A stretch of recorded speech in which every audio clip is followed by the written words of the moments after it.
सबसे पहले खबर सरदार में बात उपचुनाव की। उपचुनाव को लेकर सियासी बयानों को लेकर वार पलटवार जारी है। जैसे जैसे चुनाव की तारीख करीब आती जा रही है, बयानों की तासीर भी तेज होती चली जा रही है। उपचुनाव के प्रचार में मुख्यमंत्री योगी आदित्यनाथ ने समाजवादी पार्टी पर बड़ा हमला बोला। मुख्यमंत्री योगी ने कहा कि जहां दिखे सपाई वहां बिटिया घबराई। यह समाजवादी पार्टी का नया ब्रांड है। सीएम योगी के बयान पर अखिलेश यादव ने भी पलटवार किया है।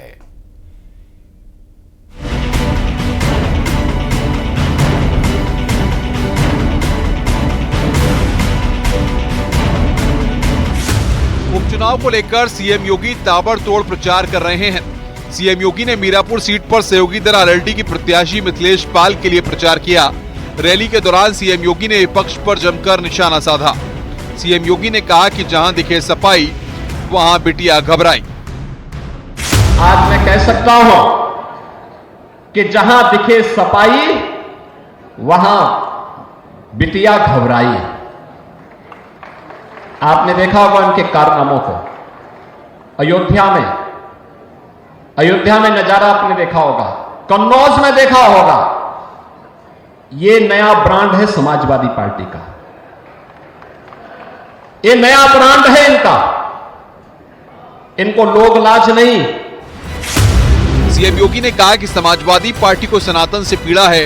अब खटाखट वाली कांग्रेस और एसपी को सफाचट करने का वक्त आ गया है। आस्था के साथ खिलवाड़ करने वाले लोग हैं, बेटी और बहन की सुरक्षा में सेंध लगाने वाले लोग हैं। इनके वास्तविक संस्कार देखने हैं तो समाजवादी पार्टी के मीडिया सेल के सोशल मीडिया हैंडल को देखिए।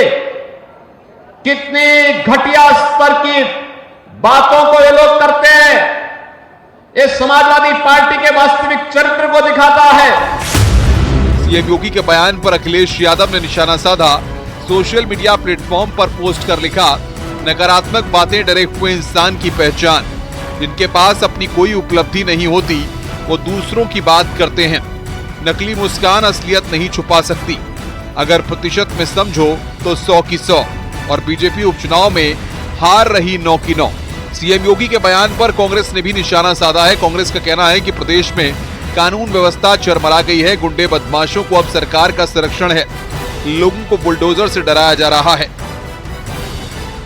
प्रदेश में सबसे ज्यादा देश में अत्याचार दलितों पर उत्तर प्रदेश में हो रहा है। महिलाओं को निशाना बनाया जा रहा है। ब्राह्मणों की हत्याएं हो रही, बुलडोजर चलाकर डराया जा रहा है।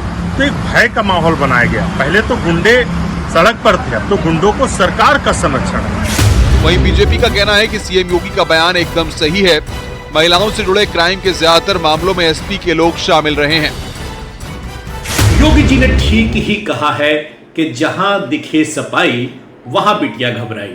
वास्तव में कन्नौज हो या अयोध्या, हर जगह बेटी की इज्जत पर ये सपाई हाथ डालते हुए नजर आ रहे हैं। ये अभी की ही बात नहीं है। पीछे हमने देखा है कि खुद सपा सुप्रीमो की पत्नी डिंपल यादव भी चुनावी सभा में सपाई लफंगों की शिकायत करती हुई नजर आ रही थी। वास्तव में समाजवादी पार्टी का चरित्र ही महिला विरोधी। यूपी में विधानसभा की 9 सीटों की 20 नवंबर को उपचुनाव के लिए वोटिंग है। ऐसे में बीजेपी और विपक्ष में वार पलटवार चरम पर है। सीएम योगी ने जहां महिला अपराधों को लेकर समाजवादी पार्टी पर सीधा हमला बोला है, वहीं समाजवादी पार्टी और कांग्रेस भी पलटवार करने में पीछे नहीं है। न्यूज़ 18 के लिए ब्यूरो रिपोर्ट। और महाराष्ट्र में एक बार फिर वोट जिहाद पर सियासत गर्म है। बीजेपी नेता नीतीश राणे ने कई आरोप लगाए हैं। शिवसेना उद्धव गुट के नेता और उम्मीदवार मस्जिदों में बैठक कर रहे हैं और मौलवियों से वोटों की अपील करवा रहे हैं। मुस्लिम सेवा संघ के बैनर तले 100 से ज्यादा एनजीओ मुस्लिम वोटरों को एनरोल करके सही जगह वोट देने की अपील भी की जा रही है। देखिए एक रिपोर्ट।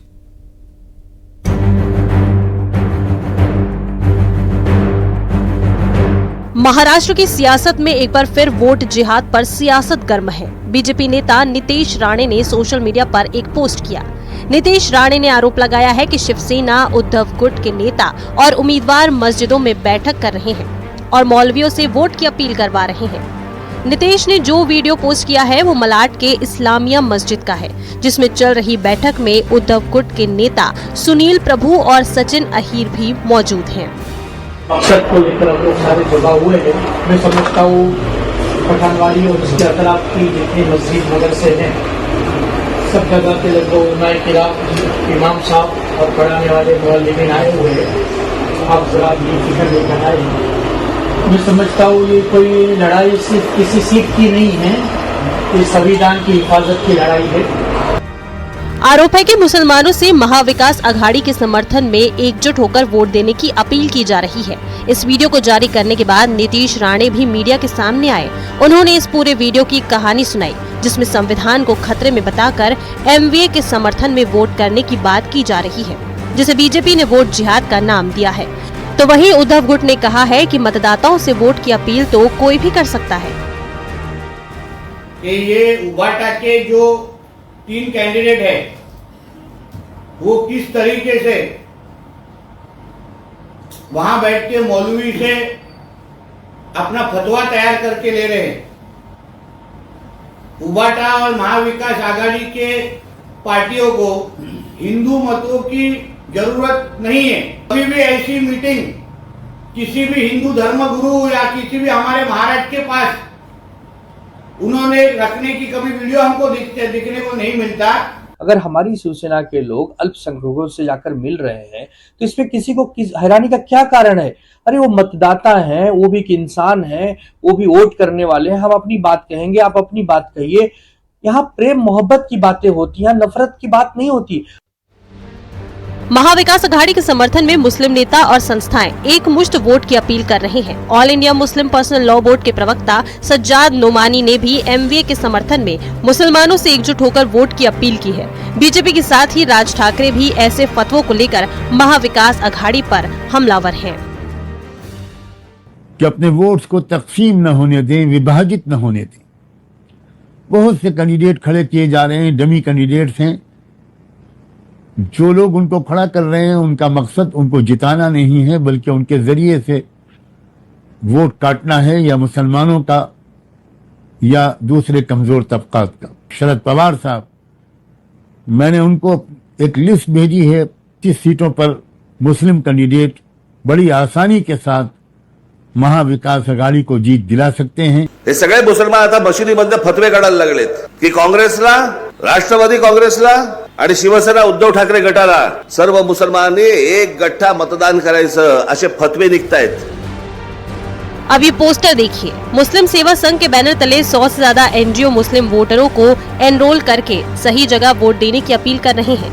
ऐसे ही ढेरों सवालों के साथ संस्था ने मुसलमानों से एकजुट होकर महाविकास अघाड़ी के पक्ष में वोट करने की अपील की है। बीजेपी नेता किरीट सौम्या ने इस अपील के खिलाफ चुनाव आयोग में शिकायत दर्ज कराई है।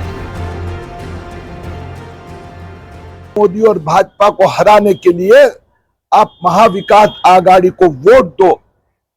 ये जो वोट जिहाद कैंपेन मुस्लिमों में जो भावना फैला रहा है, उसके कारण दंगा फसाद हो सकता है।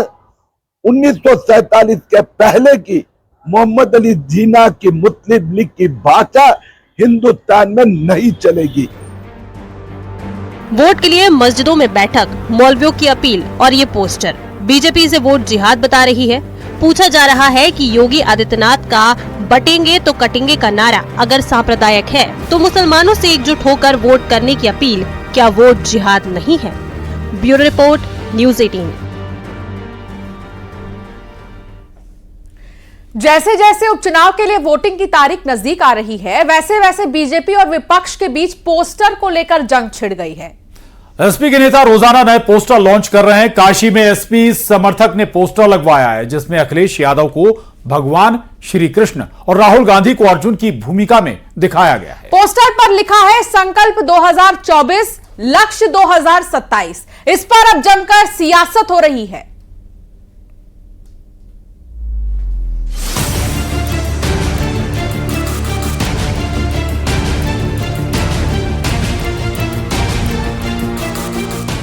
चुनाव के दंगल में पोस्टरबाजी का सिलसिला थमने का नाम नहीं ले रहा। समाजवादी पार्टी के नेताओं की तरफ से रोजाना नए पोस्टर लगाए जा रहे हैं। वाराणसी में समाजवादी पार्टी समर्थक ने एक पोस्टर लगवाया जिसमें अखिलेश यादव को भगवान श्री कृष्ण और राहुल गांधी को अर्जुन की भूमिका में दिखाया गया। पोस्टर पर लिखा है संकल्प 2024 लक्ष्य 2027। वाराणसी में आज एक और पोस्टर लगा हुआ है जो खासा चर्चा का बना है। सबसे पहले वो पोस्टर आप देखिए कि बकायदा इस पोस्टर में अखिलेश यादव को श्री कृष्ण की भूमिका में रखा गया है, तो वहीं अर्जुन के भूमिका में राहुल गांधी दिखाई दे रहा है और लक्ष्य 2027 का दिखाया जा रहा है। पोस्टर लगाने वाले समाजवादी पार्टी के महानगर प्रवक्ता समाजवादी छात्र सभा के आलोक सौरभ है, वो भी हमारे साथ है, अधिवक्ता भी है। सौरभ जी, यह पोस्टर लगवाने का क्या उद्देश्य है? जी, इस पोस्टर लगाने का उद्देश्य सिर्फ यही है, पिछड़े दलितों और जो भी हमारे वंचित शोषित समाज के लोग हैं उनका विकास हो। बीजेपी का कहना है समाजवादी पार्टी ने खुद ही मान लिया है कि अखिलेश बैक बेंचर हैं। वो राहुल गांधी के बगैर अब कुछ नहीं कर पाएंगे। अब समाजवादी पार्टी ने अपने पोस्टर में ही मान लिया है कि अखिलेश रिजेक्टेड माल हो गए हैं। उनके पोस्टर में अखिलेश बैक बेंचर हैं और राहुल गांधी फ्रंट सीट पर सवार हैं, यानी कि संदेश साफ है कि उत्तर प्रदेश में सपाइयों की ही आंख के तारे अब अखिलेश यादव नहीं रह गए हैं। लखनऊ में समाजवादी पार्टी पोस्टर वार में अब कांग्रेस भी कूद गई है। कांग्रेस के स्टूडेंट विंग NSUI ने अब कांग्रेस ऑफिस के सामने पोस्टर लगाए। पोस्टर में नारा लिखा है, नारा देने वालों के मंसूबे तोड़ेंगे, यूपी में मोहब्बत की दुकान खोलेंगे। बटोगे तो कटोगे का नारा देने वालों के मंसूबे हम तोड़ेंगे। हम इंडिया गठबंधन के सिपाही उत्तर प्रदेश में मोहब्बत की दुकान खोलेंगे। ये जवाब मुख्यमंत्री योगी आदित्यनाथ जी को है, जहां एक तरफ वो बांटने की बात करते हैं, हम लोग जोड़ने की बात करते हैं। सीएम योगी का बटोगे तो कटोगे नारा मंदिर तक जा पहुंचा। कानपुर के आनंदेश्वर मंदिर में पोस्टर लगाए गए। विधानसभा उपचुनाव की वोटिंग से पहले ये पोस्टर चर्चा में है। वहीं सुबह सपा के अध्यक्ष और यूपी सरकार में मंत्री ओपी राजभर का कहना है कि क्या विपक्ष की रोहिणी आयोग की रिपोर्ट पर जुबान खुलेगी? पिछड़ों के लिए अब तक उन्होंने क्या किया है? दोनों नेता राहुल जी और अखिलेश जी, दोनों लोगों की रोहिणी आयोग पर जो रिपोर्ट तैयार किया उस पर जबान खुलेगी क्या? जो सामाजिक न्याय समिति की रिपोर्ट राघवेंद्र सिंह के नेतृत्व में जो पिछड़े समाज को 27% आरक्षण के बंटवारे की है, वो इनके जबान से खुलेगी? अंबेडकर नगर में बीजेपी प्रत्याशी धर्मराज निषाद का इमोशनल पोस्टर भी चर्चा का विषय बन गया है, जिसमें लिखा है, या तो इस बार जिता दो या मार दो। बीजेपी का कहना है कि प्रत्याशी की तरह से इसे लगाया गया है। बीजेपी मूल्यों की राजनीति करती है। वहीं विपक्ष का कहना है कि बीजेपी जनता को गुमराह करने का काम कर रही है। अब देखना ये होगा कि बीजेपी और विपक्षी दलों में विधानसभा उपचुनाव को लेकर जारी पोस्टर वार कहां जाकर थमेगी। न्यूज़ 18 के लिए ब्यूरो रिपोर्ट। जम्मू कश्मीर विधानसभा में आज एक बार फिर जमकर हंगामा हुआ। जैसे ही विधानसभा की कार्यवाही शुरू हुई, आज एक बार फिर अवामी इत्तेहाद पार्टी की विधायक खुर्शीद अहमद शेख ने 370 की बहाली से जुड़ा पोस्टर लहराने की कोशिश की, जिसका बीजेपी के नेताओं ने विरोध किया और उन्हें पोस्टर लहराने से रोक दिया। काफी देर तक सदन के अंदर हंगामा चलता रहा। जंग का मैदान जम्मू कश्मीर विधानसभा। जब तक देश के प्रधानमंत्री नरेंद्र मोदी हैं, देश के गृह मंत्री अमित शाह जी हैं, तब तक किसी का बाप भी 370 को वापस नहीं लगा सकता। 370 के प्रस्ताव पर नहीं थम रहा बवाल। ये फिलिस्तीन के नाम पर आंसू बहाने वाले लोग, पाकिस्तान के नाम पर आंसू बहाने वाले लोग जम्मू कश्मीर के मुद्दे पर मौन क्यों बने बैठे हैं? हंगामे पर मोदी शाह की दो टूक। मोदी पर जनता जनार्दन का आशीर्वाद है। कांग्रेस वाले तुम कश्मीर में कुछ नहीं कर पाओगे। 4 पुश्ते भी आएगी, धारा 370 हम वापिस नहीं आएंगे।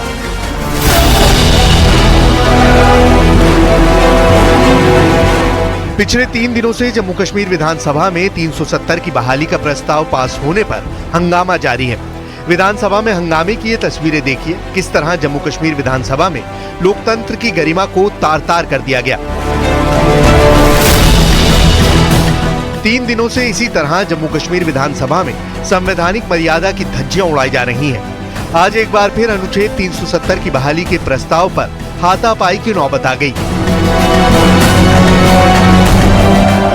विवाद उस वक्त शुरू हुआ जब आज एक बार फिर अवामी इत्तेहाद पार्टी के विधायक खुर्शीद अहमद शेख ने 370 की बहाली से जुड़ा पोस्टर लहराने की कोशिश की, लेकिन उससे पहले ही विपक्ष के नेताओं ने उन्हें रोक दिया। विधायकों के बीच धक्का मुक्की होने लगी। इस बीच एक विधायक टेबल पर चढ़ गया। उधर मार्शल खुर्शीद अहमद को घसीटते हुए ले गए। इस दौरान खुर्शीद जमीन पर गिर गए, फिर उन्हें बाहर निकाल दिया गया।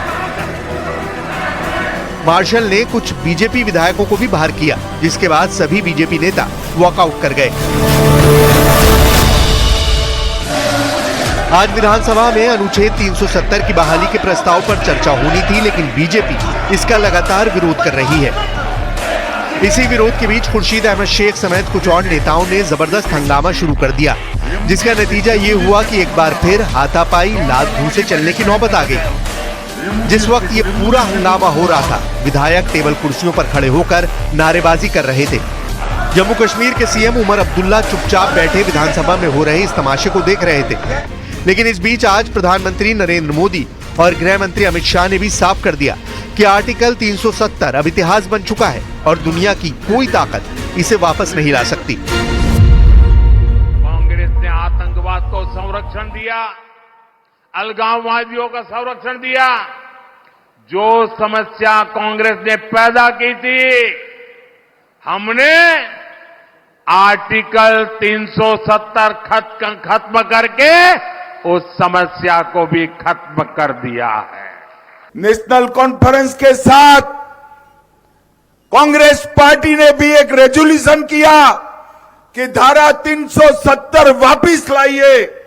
ये कश्मीर जो है भारत का अभिन्न अंग नहीं है। शरद पवार साहब, आपकी 4 पुश्तें भी आएगी, धारा 370 हम वापिस नहीं आने।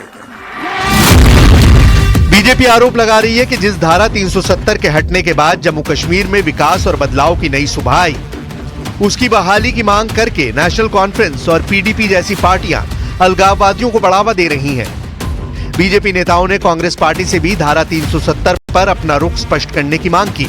एक तरफ बीजेपी दावा कर रही है कि धारा 370 की वापसी असंभव है, तो कांग्रेस के पूर्व नेता आचार्य प्रमोद कृष्णम ने भी कहा है कि मोदी शाह के रहते 370 की वापसी नहीं हो सकती।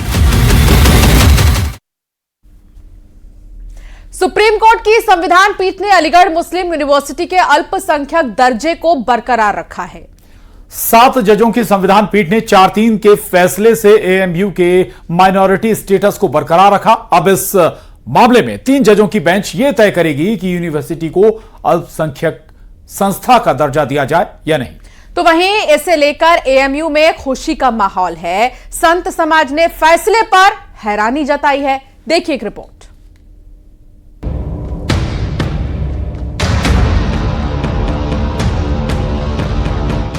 अलीगढ़ मुस्लिम विश्वविद्यालय के अल्पसंख्यक दर्जे को लेकर सुप्रीम कोर्ट ने अल्पसंख्यक दर्जा बरकरार रखा, लेकिन उसके लिए मानदंड बनाए। पीजीआई चंद्रचूड़ की अध्यक्षता वाली संविधान पीठ ने इस मामले में फैसला सुरक्षित रख लिया था।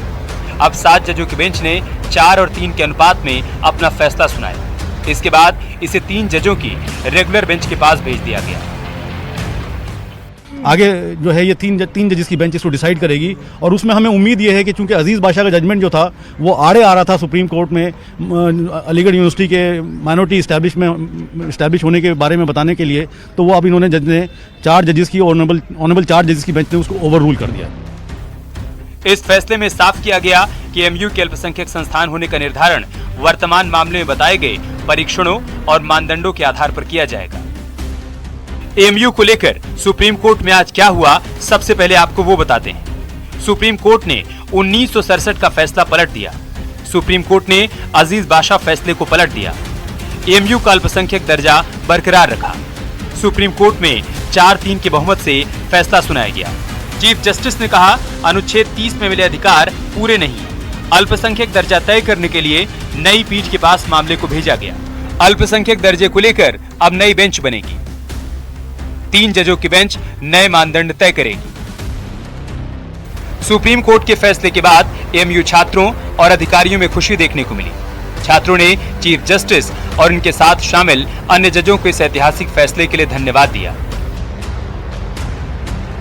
मैं सुप्रीम कोर्ट का जो फैसला आया है उसका खैर मकदम करता हूँ, पुरजोर इस्तेमाल करता हूँ और अलीगढ़ मुस्लिम यूनिवर्सिटी की तरफ से आपको बाहें फैलाकर गले लगाना चाहता हूँ और अलीगढ़ मुस्लिम की तरफ से हिंदुस्तान को मैसेज देना चाहता हूँ कि अलीगढ़ मुस्लिम से एक वाहिद ऐसी यूनिवर्सिटी है जहाँ से हर तबके को फायदा मिला है, चाहे हिंदू हो या मुस्लिम हो, यहाँ सब लोग आपस में मोहब्बत बना के रहे और इंशाल्लाह। सुप्रीम कोर्ट के फैसले का समाजवादी पार्टी के प्रवक्ता अमित जवई ने स्वागत किया और इसे संविधान की जीत बताया।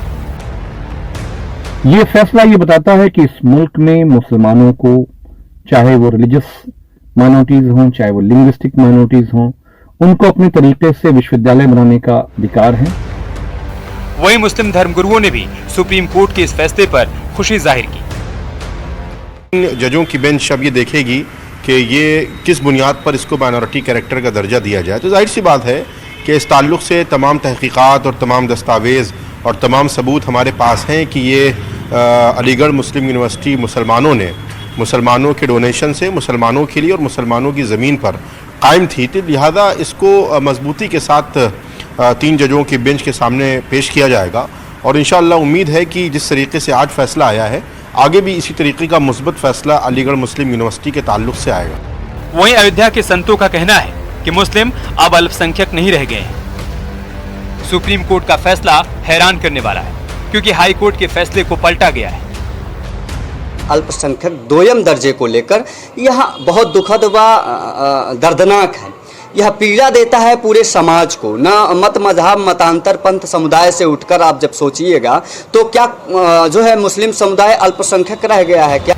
सुप्रीम कोर्ट की संविधान पीठ इलाहाबाद हाई कोर्ट के 2006 के एक फैसले के संबंध में सुनवाई कर रही थी। हाई कोर्ट के आदेश में कहा गया था एएमयू अल्पसंख्यक संस्थान नहीं है।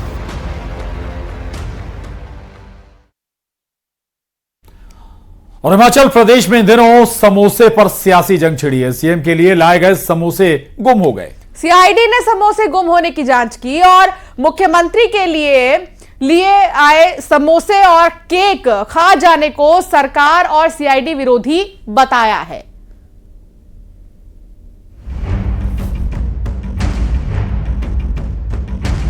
हिमाचल प्रदेश में सीआईडी इन दिनों एक बड़े मामले की जांच में जुटी है। सीआईडी समोसे की तलाश में लगी है, लेकिन ये कोई आम समोसे नहीं। यहाँ सीआईडी हेडक्वार्टर से समोसे के 3 डिब्बे गायब हो गए। ये समोसे सीएम सुखविंदर सिंह सुक्खू के लिए मंगाए गए थे, जो एक कार्यक्रम के सिलसिले में सीआईडी हेडक्वार्टर गए थे। सीएम की खातिरदारी के लिए सीआईडी अधिकारियों ने 5 स्टार होटल से गर्मा गर्म समोसे मंगवाए थे और साथ में केक भी मंगवाया गया, लेकिन सीएम को न समोसे मिले और न ही केक। जिसके बाद इस मामले में सीआईडी जांच बैठ गई कि आखिर सीएम के लिए जो समोसे और केक मंगवाए गए थे वो खा कौन गया। डिप्टी एसपी रैंक के एक अधिकारी ने इस गड़बड़ी की जांच की। जांच में पता चला कि आईजी ने एक एसआई को सीएम के लिए होटल से नाश्ता लाने के लिए जिम्मेदारी सौंपी थी, लेकिन ये समोसे और केक सीएम के मेन्यू में थे ही नहीं। इस कम्युनिकेशन गैप की वजह से जो समोसे सीएम के लिए मंगाए गए थे वो उनके स्टाफ में बांट दिए गए। जांच अधिकारी ने अपनी जांच रिपोर्ट में लिखा कि वीवीआईपी के लिए ले आए गए समोसे और केक खा जाने का कृत्य सरकार और सीआईडी विरोधी है। समोसा गायब होने को सरकार विरोधी करतूत बताने पर सियासत शुरू हो गई तो सीएम सुखविंदर सिंह सुक्खू ने कहा कि सीआईडी जांच समोसे खाने की नहीं बल्कि मिसबिहेव की हुई है। मुख्यमंत्री को और हिमाचल प्रदेश सरकार को इस सारे विषय पर ये बड़ा गंभीर विषय है और इस पर जांच होनी चाहिए। और हैरानी की बात तो मुझे इस बात को लेकर के है कि उस सारे विषय में यहां भी क्या है कि ये जो है वो सरकार विरोधी जो है गतिविधि है। ऊपर एक सीनियर अधिकारी से लेकर के नीचे तक जो है वो जांच के आदेश दे करके चिट्ठी लिख करके कि सारी की जांच जो है इसकी रिपोर्ट दी जाए, जबकि हिमाचल प्रदेश में एक जगह नहीं अलग अलग महकमे में बहुत बड़े बड़े भ्रष्टाचार हो रहे हैं, भ्रष्टाचार के आरोप लग रहे हैं, चाहे अधिकारी हैं चाहे नेता हैं, उस पर जांच नहीं हो रही है, लेकिन जांच हो रही है समोसा पर। समोसे पर राजनीति हो रही है सर, कुछ कहेंगे क्या? क्या जरूरत थी हिमाचल में इस तरीके की राजनीति पे? ऐसी कोई बात नहीं, मेरे को नहीं लगा कोई, पर आपने धन्यवाद। बस सीआईडी इन्वॉल्व हो गई मतलब? नहीं, वो मिसबिहेविंग पर इन्वॉल्व हुई। खबर आप समोसे की चला रहे, ऑफिसर्स ने मेरे ख्याल वही करेंगे। समोसे पर हिमाचल प्रदेश की सियासत गर्म है।